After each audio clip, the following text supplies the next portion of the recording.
Welcome to our podcast of the Imperfect Podcasters for the Imperfect Homeowner. What a lovely fall week we've been enjoying so far. Yeah, this is awesome. Yeah, is it? I like it. We can manage in here well. This week we've decided to go over some thermostat questions that most of our customers seem to have, a little bit of education. We want to do this for people so that way we kind of can educate and maybe get you to figure out a problem or not have to pay a service call or waste your time coming to let us in to get in just for a simple thermostat problem if it's not set right or whatever. Kids playing with it, who knows. So we want to kind of do that this episode.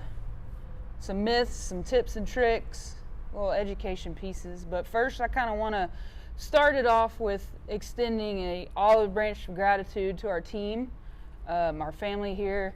They have been busting it this past few weeks, and it's been incredible. And a thank you to our customers as well, our extended family. It's been awesome, and we appreciate it. Very blessed. So I'm gonna let you, Mr. Guru, talk about these things I have no idea about, and I'll ask you the questions. Okay. You good with that? I like it. Cool. Sounds good. All right.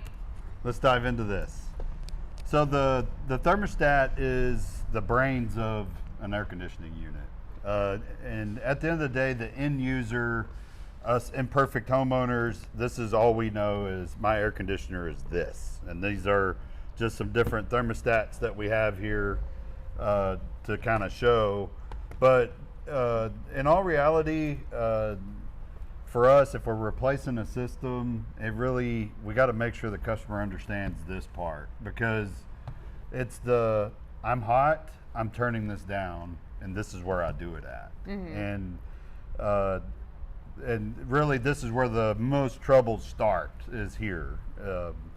And the best way for me to describe a thermostat, it just orchestrates all the components in the air conditioning unit to tell it when to come on, when to not come on, and it's just based on those temperatures inside that it does. So these are very important. It is a part of being a homeowner, kind of understanding it, what to do, what not to do, and let's just dive into it. All right. So one of the number one myth that we have with thermostats when people call in is they'll say, my thermostat's set at 60 and it's not cold in here. A lot of people think that these thermostats, whatever temperature you put it at, it's going to be that cold coming out of the vent. So say for instance, if you think it's at 50 here, it should be coming out of vent 50. Or if it's 40 here, it should be coming out of the vent 40. That's a myth. That's not the way these things work. Now, in your vehicles and cars and trucks and stuff, yeah, they work that way. But your home air conditioner, it doesn't. These things actually run the same temperature regardless coming out of the vent. Most of the time we see about 55 degrees is what we see coming out of a vent. So it doesn't matter what you have this set to. This is just, what is my comfort in the home I want to be at, is the temperature here. So all that thing 62. knows to do, yeah, we like it 68. So all this thing really knows is I have to run until I get to this temperature, and that's it. And so what is it sensing? Like, how does it know when it's met temperature? Is it the air and the environment? Yeah, and that's a good question. It is actually where this thing is placed at. Okay. So if you have it on one end of the house, then it's only going to sense what's on that side of the house. Okay. Is all it's going to do. And so it's important to not have these near a vent, so that way it's not reading properly in your environment. It's getting straight from the vent instead of where you're actually going to be, doing your stuff. So yeah, we have seen these where the way it was installed, the actual vent was hitting it directly. So it would say, okay, I'm cold enough, and it would shut the system down, and then we get the complaint of, it's hot in here, the system's not working. So that's one of the first things to really look at Placement. Yeah, placement of it. So a lot of times you'll see that in your new constructions and stuff, or if you made a change in the home. If it's something that has been there for years. Like a remodel or something? Yeah, like remodels and stuff is where you'll see that. Most of the time, if its house has been there 15, 20 years, that's usually a non-issue, unless you've moved a vent. So yeah, so the myth is that this is not setting the system to that temperature on the coldness coming out of it. That's constant. Some other things to kind of talk about is when it comes to these, like this is a really super smart thermostat, this one right here. Okay. And this is what we call a communicating thermostat. These are the high efficiency units.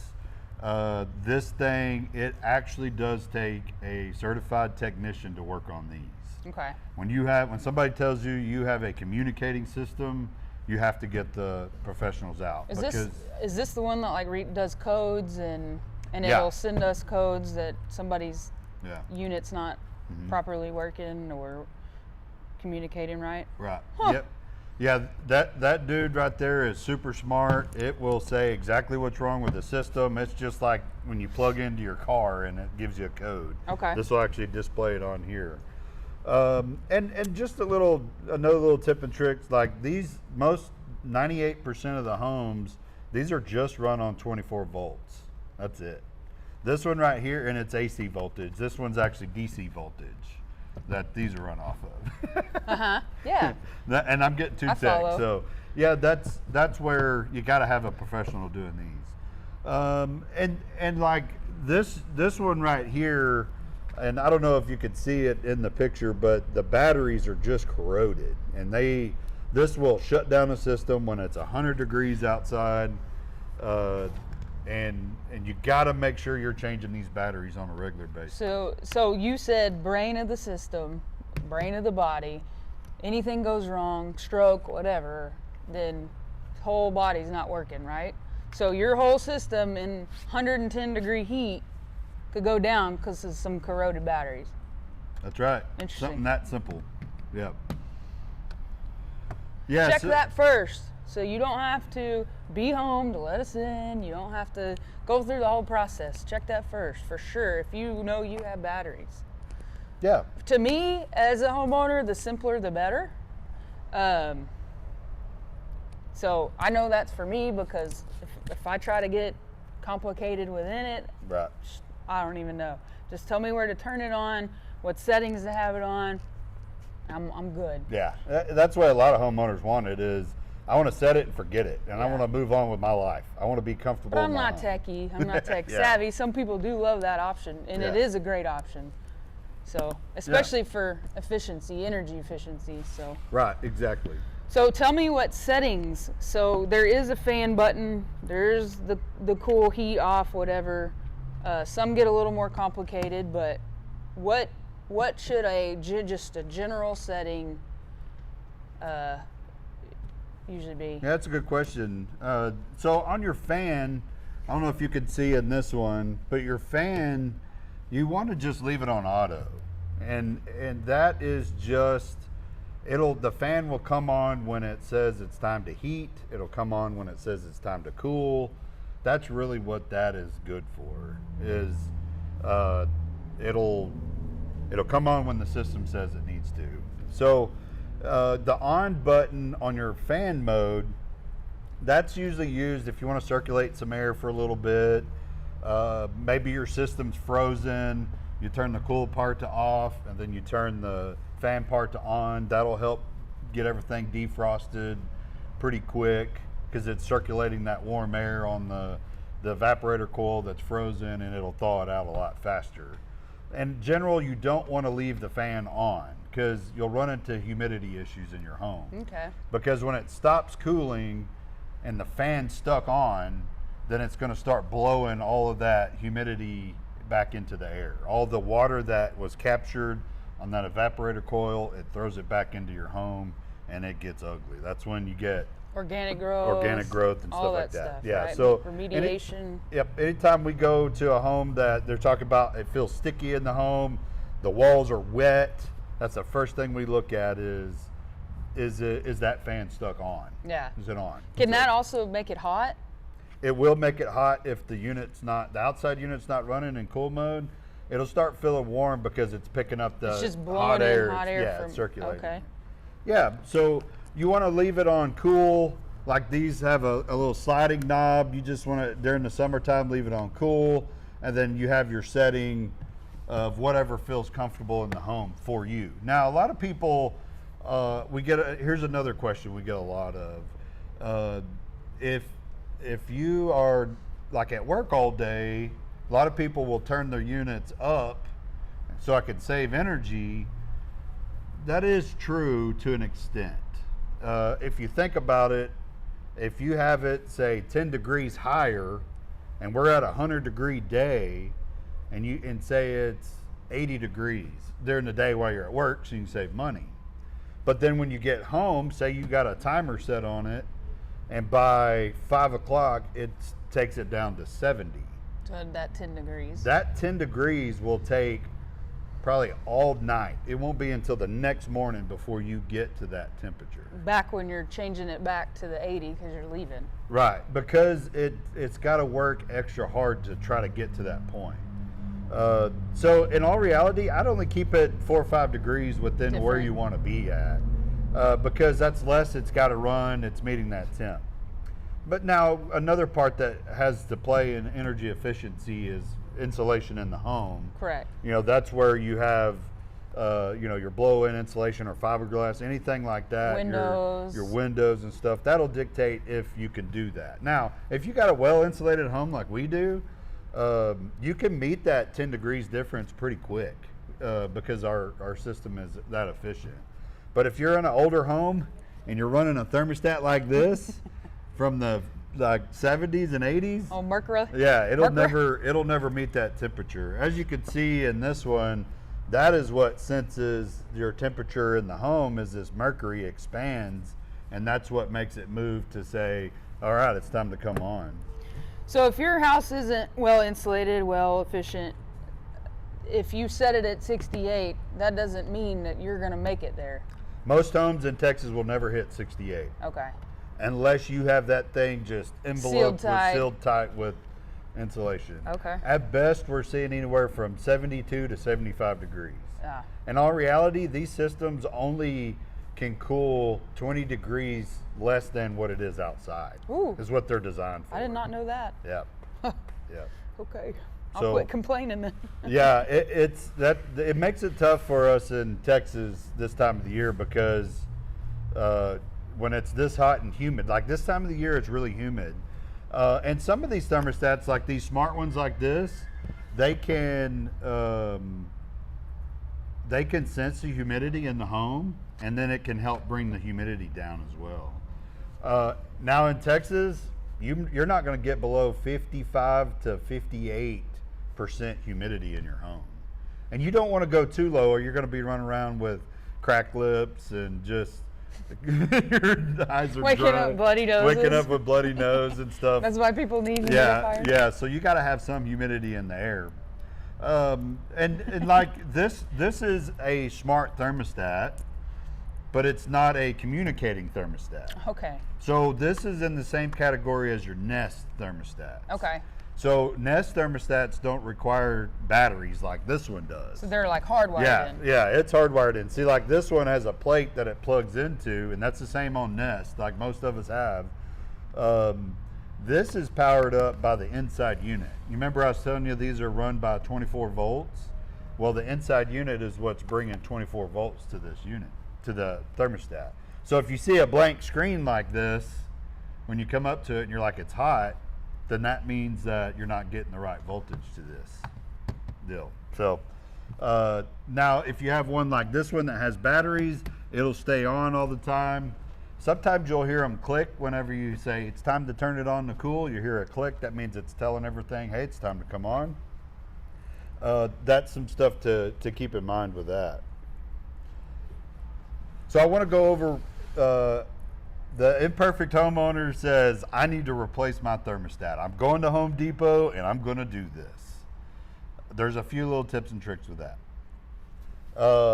for I like one, tips and tricks. yeah, you really need to know what type of system you have to get the right thermostat. Okay.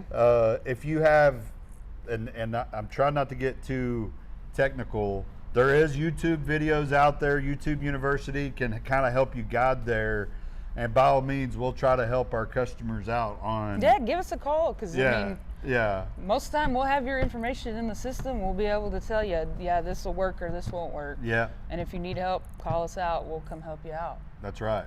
So if you're going to take this old one off of your wall and put this one in, Woo. one of the recommendations I have is you've got to turn the power off to the inside unit. If you don't do that, you're going to start tripping breakers and all kinds of stuff because of this low voltage.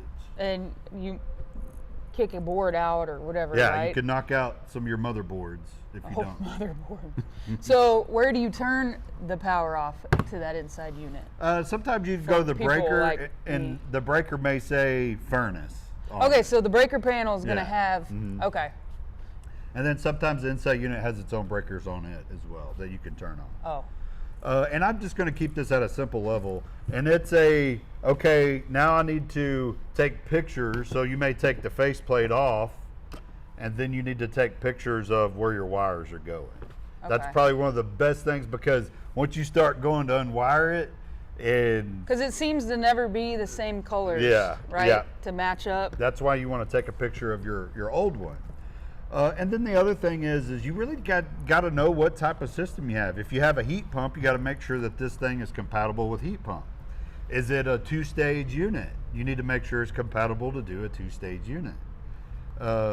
Is it a gas furnace? Is it a dual fuel? You see what I'm saying? It gets complicated on knowing what type of thermostat you need to put on that unit.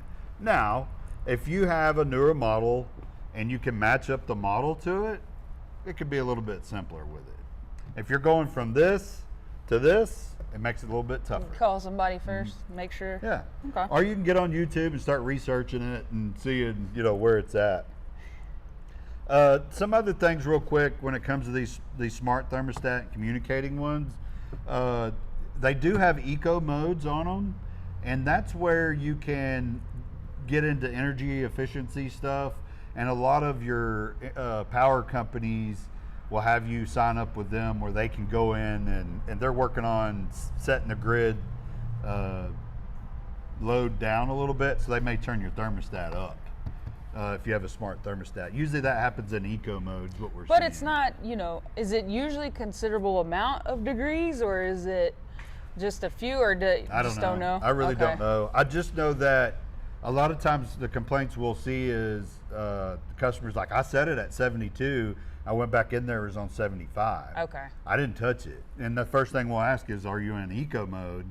Because that could be the back end where they're sending out a mass deal, like turn everything down 2 degrees or 2 or 3 degrees. So that part is, that's something whenever you do sign up with your energy companies, ask them questions. How do you do it? When do you do it? How is this set? And make sure that is something you want to participate in, because sometimes they'll give you a little bit of a break, I believe, on your electricity bill if you're participating in those programs. And that's a lot of times your Nest thermostats or smart thermostats that'll do that. So, moral of the story: fan auto, set it to a comfortable temperature. Yeah. Change your batteries if it has batteries. Anything else beside that, give us a call. We can kind of help you through that. Yeah, we can help A you lot with of the time it can be simple fixes that you can Yeah. do. We don't necessarily have to come out there, but just a phone call to you or to us, we could walk you through that. So I do have another little trip as a as a homeowner, that like this time of year with the humidity like it is, if say you have it set at 72 degrees and you're sitting in your home and you're like, it doesn't feel comfortable, it's sticky in here. If you just go turn your thermostat down 1 degree and let it run for a good 10-15 minutes, that'll help take that humidity out of the air, and then you'll start feeling a little bit better. And that's one way you can manage your comfort in the home. It could be just a matter of turning it down 1 degree. it's 1 degree difference. That's right. That's it. Yeah. I learned a lot today. There was a few times where I glazed over planning lunch, but for the most part, I did learn some stuff. Yeah, because this I stuff- don't know much about this. Yeah, it gets techie. Yeah, I usually call you for any of my questions about any of it. I do try to do it myself, but I find quickly that I can't. So I reach out and extend out for the expert advice. So that's it for this week. If you like our videos, subscribe, comment, interact with us. That way we can get it out more. Follow us on all the socials and YouTube. And we'll see you next week. See you later.